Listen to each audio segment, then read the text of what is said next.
Welcome to Radio Davos, coming to you on day 5 of the World Economic Forum Annual Meeting 2026. It's Friday, the 23rd of January. Give us a few minutes and we'll give you the rundown of what's happening in Davos today to help us look forward to day 5, the last day here in Davos. I'm joined by Anne McElvoy. Hi Anne, how are you? Hi. Well, it's been quite the week, hasn't it? It really has, Anne. Tell us, you're a podcast, you're my 5th podcast of the week. It's been brilliant meeting people doing all this great work. I know that you are executive editor at Politico and co-host of the Politics at Sam and Anne's podcast.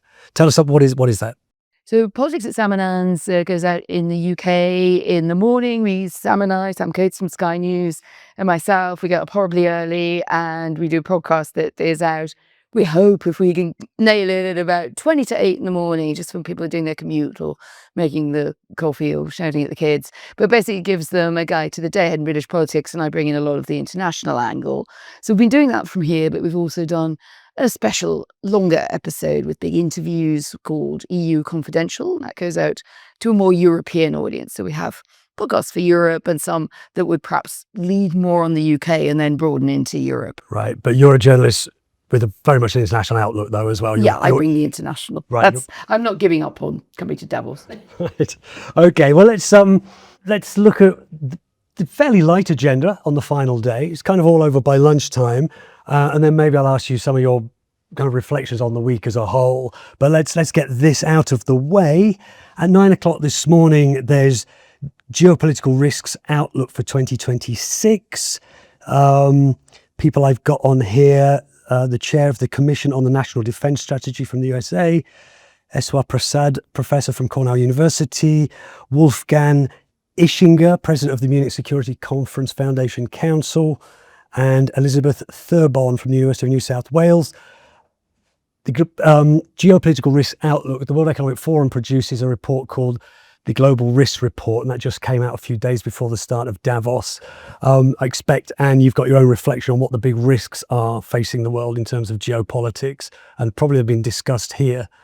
It's always an extraordinary time if you're a news journalist, but it is an extraordinary time, isn't it? Yeah, I think geopolitical risk has often been a topic, and I know you do this very good report that looks at that and looks at the fissures around the world and where the immediate dangers might lie, and those that are a bit more hidden.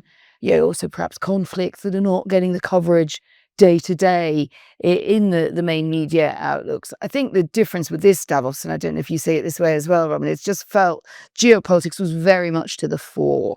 And geopolitics now is much more about perhaps the risk.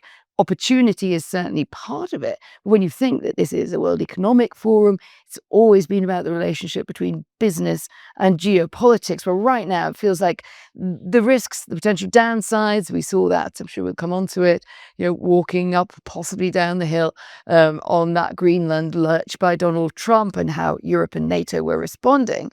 To me, it seems like the geopolitics is really now about geo-risk. And if you can sort out that, or at least get that into some sort of, I want to say control, that's probably ambitious, but bring it into balance a little bit better. I think that's also what Mark Carney, the Canadian Premier, was suggesting in his speech.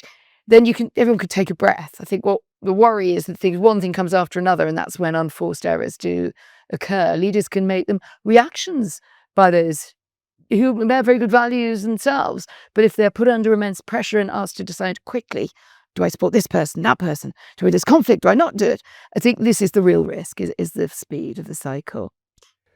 And you mentioned economy being at the heart of the World Economic Forums. At 11 o'clock is the Global Economic Outlook with, I'll give you the runners and riders, Ngozi Okonjo-Iweala, head of the World Trade Organization, Christine Lagarde, president of the European Central Bank, Kristalina Georgieva, the managing director of the International Monetary Fund, and we have Mohammed Al-Jadaan, the Minister of Finance of Saudi Arabia.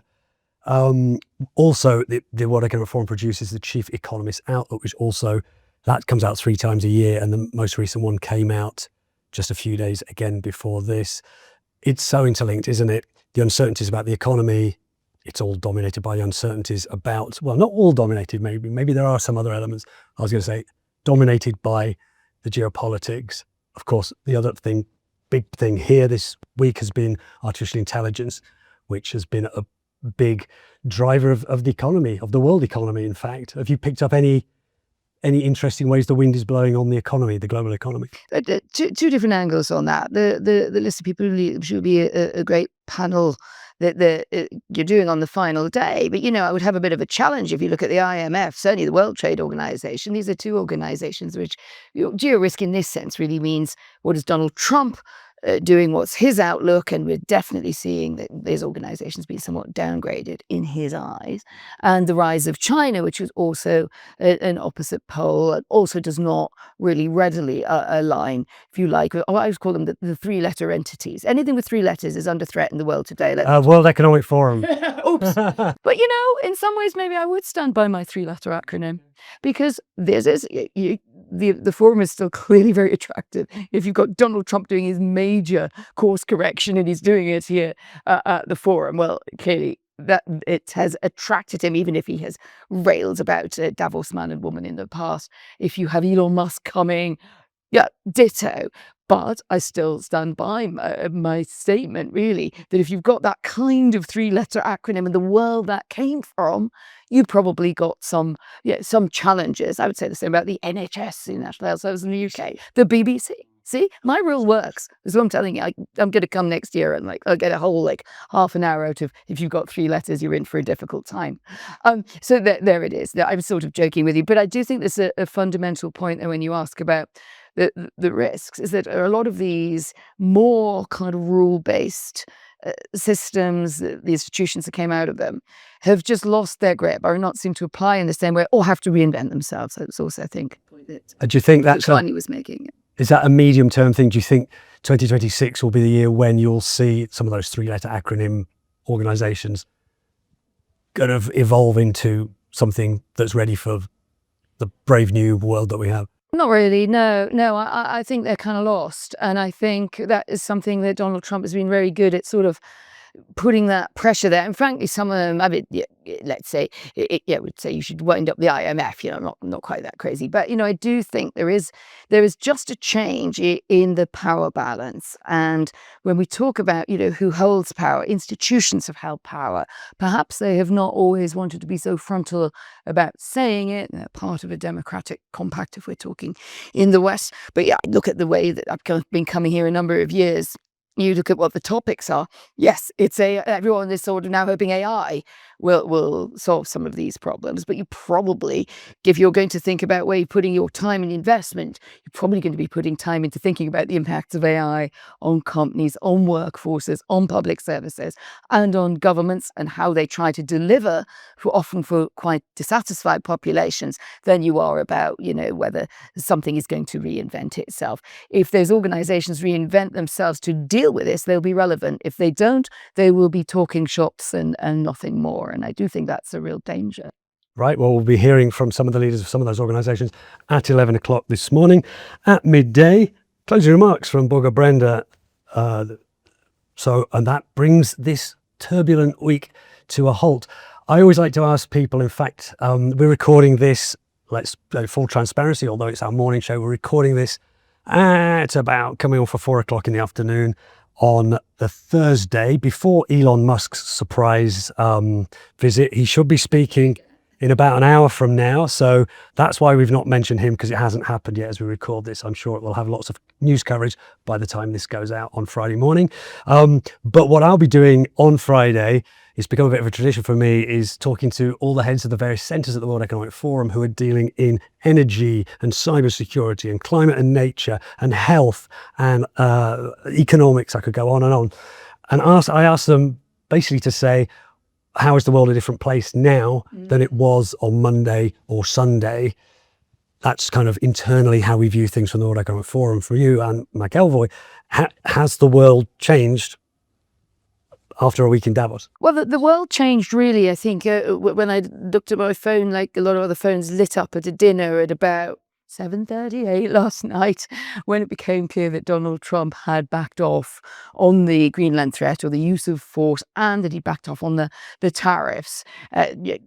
causing a lot of indigestion, causing a lot of podcasts to be re-recorded in terms of their takeaway. So I think we left the hall yesterday. There was an anxiety in the air. There was a sense that it was it was a great tour de force Trump speech. It was very funny in parts, but it was also quite menacing, and it was very dismissive of Europe. It's practically said, Europe's really kind of bad because it's not Donald Trump's America. It had that sort of fire and fury effect, but we were none the wiser, really. The only thing I did notice is he didn't say he was putting tariffs on the 1st of February. And you notice if you don't get a date from Donald Trump, it probably means he's moving back. But I wasn't sure. And of course, it was only a couple of hours later after the meeting with Mark Rutte that this so-called framework agreement came out. I mean, I think what had happened, to be honest, was he'd already changed his mind, but he didn't want to say so on stage. He couldn't have changed his mind so quickly afterwards. But, we don't know what the framework agreement is. We don't know where it leaves the sovereignty claim, which he still, in a speech on your stage, said that he wasn't backing off on the fact that he thought Greenland should belong to America. But I think there was a sort of a stay of execution, if you like. We went from people doing kind of shallow, stressed breathing to a sort of, that kind of mood. So do you think that's like the world has changed? Yes, because the worst option, the most disruptive, didn't happen. But then very good, not long ago, head of intelligence for a major European country, let me put it like that, said to me, the thing is, we're kind of brutalized. And we're at this point, if we stop getting beaten up, we're like, oh, that's great. It was a good week. And I do think we need to keep that in perspective. Those challenges are still there.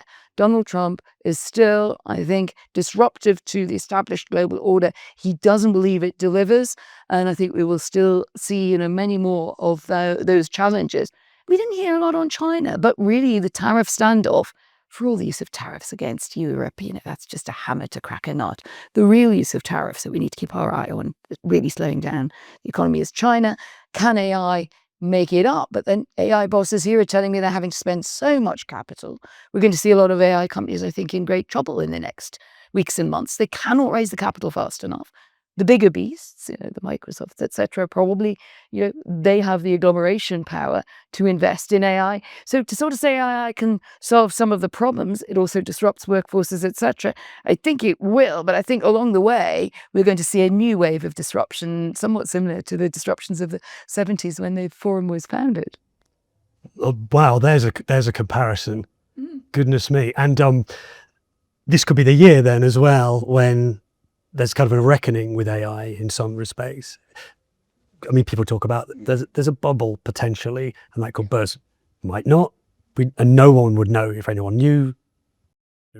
Ken Rogoff thinks he knows because Harvard economist is a great friend of our podcast. I always speak with him every year. What did he say on it? And he said because there's a whole joke, you will probably be aware of, Robin, about sometimes people say things at Davos that don't turn out to be true.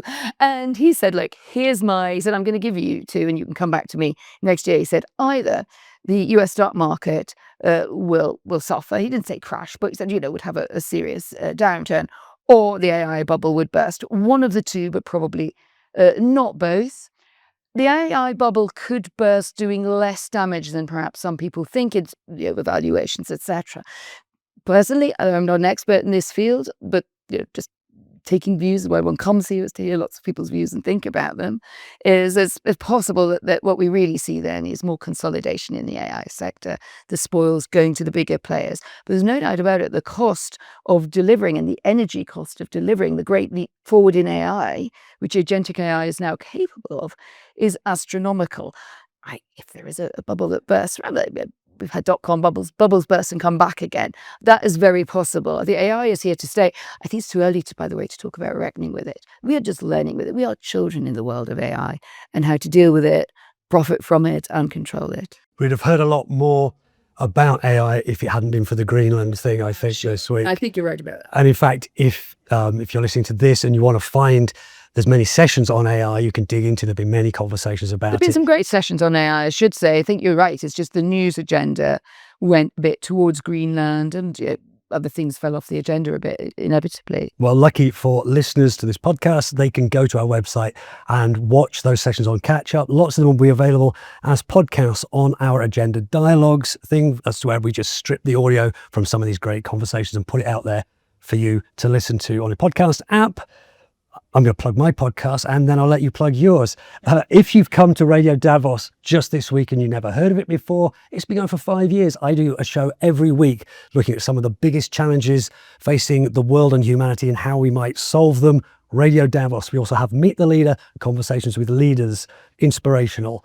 You can find them wherever you get podcasts and at wef.ch/podcast. Anne McElvoy, where can we get your podcast? Anywhere good podcasts are sold and traded. And what are they called? Politics at Sam and Anne's. That's a partnership with Politico and Sky News.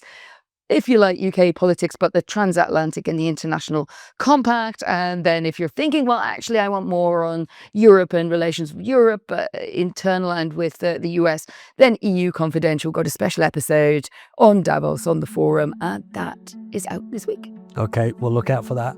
I'm McElvoy. Thanks very much for joining us on Radio Davos Daily. Thanks to you for listening to us all this week. And like I say, we'll be back with a weekly show. And we've got some great interviews that we've recorded here in Davos. But for now, from me, Robin Pomeroy, from Anne McElvoy, thank you very much for listening, and I'll see you soon. Thanks very much, Robin.